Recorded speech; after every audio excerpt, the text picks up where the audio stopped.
I'm Mo Tanahy. I'm the founder and CEO of Mindsalike, an entrepreneur and investor network here in the Middle East. I'm also the founder and CEO of Bright Creations. It was a software house I founded in 2008, and I launched over 150 web and mobile applications for everything from startups, multinationals, and governments in the region. And I've recently pivoted Bright Creations into a venture studio, and our first startup is Dazu, a fintech platform. What really matters to me is actually making an impact. I just spent a year in the US, in Silicon Valley, and I really love that intellectual curiosity that people have. And this is something that I'm really passionate about, and it's something I really want to bring in Egypt and in Mindsalike. So I think a real turning point for me was waking up in the morning and suddenly realizing that I was on cruise control. As entrepreneurs, you start off with a plan and then you're really focused on the details and getting everything done.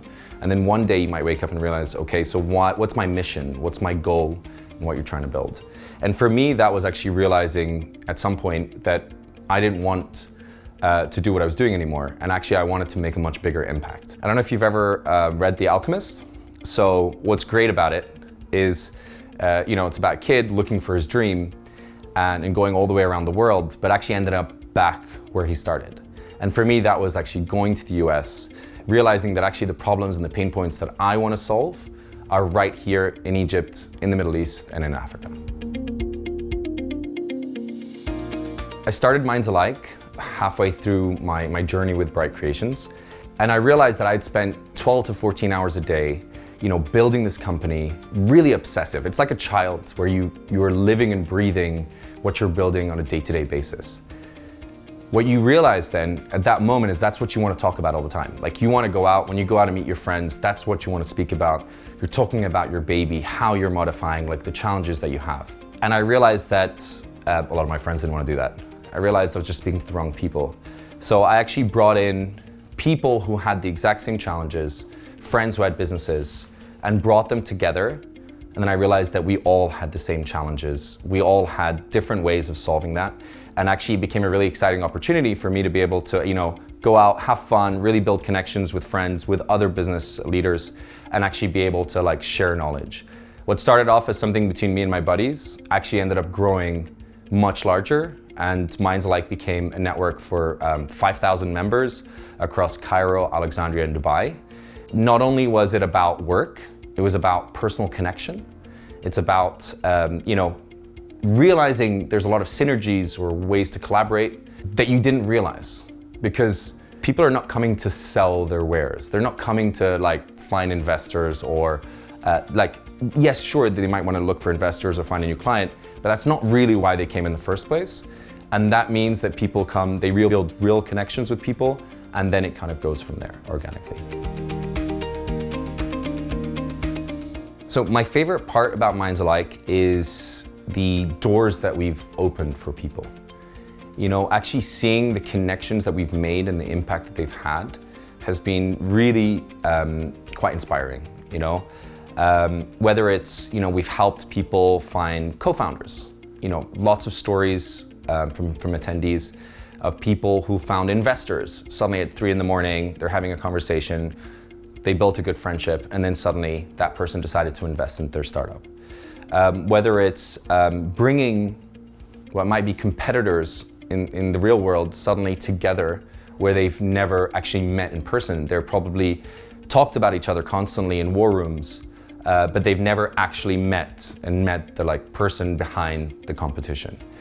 And ultimately actually bringing different industries together.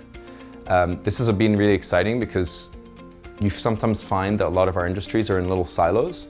So actually bringing all the different industries together has actually allowed people to find new ways of collaborating and new ways of sharing ideas. That's been really exciting. And I think the favorite part for me as well, the fact that there's no agenda. There's no speakers, there's no event focus. It's just really about getting people together and seeing what happens. Mindsalike is important to me because it allows me to be part of something much bigger. In some of the challenges that we face on a day-to-day basis, you hear people say, oh, I wish somebody would fix X, Y, and Z, or, they should really do X, Y, and Z for some problem that you want them to solve. I think Mindsalike, being part of it, actually is you're part of the they that are actually going to solve that problem. The people that come are people that want to solve these pain points and these problems that we face on a day-to-day basis. And why it's important to me is that it helps build connections and intellectual stimulation, and build those little dots and connecting the dots for people to be able to go out and solve the main problems of the world today.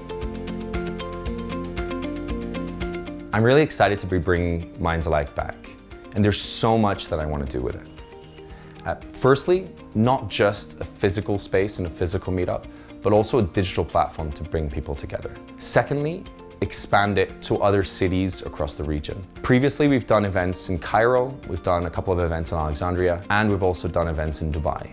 And what I would love to be able to do is actually connect the dots and connect all these cities, because there's so much that we can do together. Egypt is such a melting pot, because not only do we have the connection in the Arab world, where we are part of the Middle East and North Africa, so all the way from Morocco to Saudi, but we're also in Africa.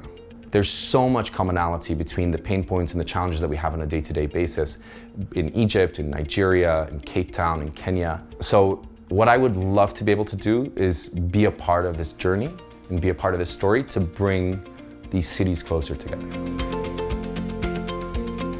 Mindsalike is made for different types of people. So first and foremost is the entrepreneurs. So people who are trying to make an impact. They could be help them find co-founders, new team members that want to join, find investors, or potentially find clients or suppliers. The second is for investors. So that could be angel investors looking to invest in startups or join an angel network. Second would be VCs who are looking for startups or also to find out more about the other VCs in the space. Third type of investor, family offices that are looking to make investments into startups in industries that they're passionate about. Also, Mindsalike is a really great way for foreign VCs who maybe have not operated in Egypt or in the Middle East before, like as a landing pad for them to actually be able to discover and find out about the ecosystem. Thirdly is corporate executives. So we have a lot of corporate executives that come, they find it really exciting to, first of all, be working with startups, finding out the pain points that they're solving and maybe finding startups that are solving pain points that they experience at work. Fourthly is for people who are actually excited about the space and want to actually meet people and build connections with leaders that are trying to make an impact in this region. At Mindsalike, we're always looking for partners who believe in what we're trying to do, and be that sponsorship or venues who would like to host the next event. If you're interested in participating, you can register on our website to become a member on mindsalike.network.com, and we look forward to seeing you at the next event.